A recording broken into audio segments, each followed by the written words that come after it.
ఈరోజు రిలీజ్ అయిందనమాట 'తగ్ లైఫ్' థియేటర్స్‌లోకి వచ్చింది. సో, కమల్ హాసన్ అండ్ మణిరత్నం రైటర్‌గా, అలాగే వాళ్ళే ప్రొడ్యూసర్స్‌గా మణిరత్నం దర్శకత్వంలో తెరకెక్కింది 'తగ్ లైఫ్'. ఫస్ట్ ఈ కథ గురించి మాట్లాడుకుంటే గనక కథ పరంగా చెప్పుకోవాలంటే గనక ఇది ఆల్రెడీ ఇదే కథతోటే ఒక 100-200 సినిమాలు వచ్చాయి. ఇది 201 సినిమా తప్ప కొత్తగా రాసుకున్నది ఏమీ లేదనమాట.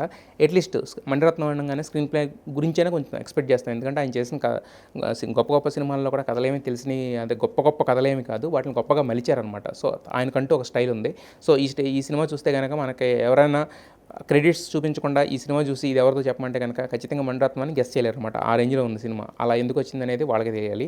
ఇక నెక్స్ట్ నటీనటుల విషయానికి వస్తే గనక నటీనటులందరూ బాగా చేశారు. బట్ వాళ్ళకి రాసుకున్న పాత్రలు మాత్రం చాలా దారుణంగా ఉన్నాయన్నమాట. ముఖ్యంగా త్రిష పాత్ర గురించి మాట్లాడుకోవాలి. అన్ని సినిమాలు చేసి ఒక కథానాయికగా ఉన్న త్రిషకి అలాంటి పాత్ర ఇవ్వాలని ఆయనకి ఎలా అనిపించిందో తెలీదు. బట్ ఆవిడ ఎలా ఒప్పుకుందో కూడా ఆవిడకి కూడా తెలీదనమాట. సో, ఇక కమల్ హాసన్ ఆయన మిగతా అంటే ఒక యాక్టర్‌గా ఒక్కటే సక్సెస్ అయ్యాడు తప్ప మిగతా అన్ని విధాలుగాను కూడా ఫెయిల్ అయ్యాడనమాట కమల్ హాసన్. సో, ఇక మ్యూజిక్ విషయానికి వచ్చేసరికి అంటే ఏఆర్ రెహమాన్ ఈ సినిమాకి ఏం చేశాడనేది ఆయనకే తెలియాలి. ఏమీ చేయలేదు సింపుల్‌గా చెప్పాలంటే గనక. సో, మ్యూజిక్ మాత్రం 1/5 అనమాట.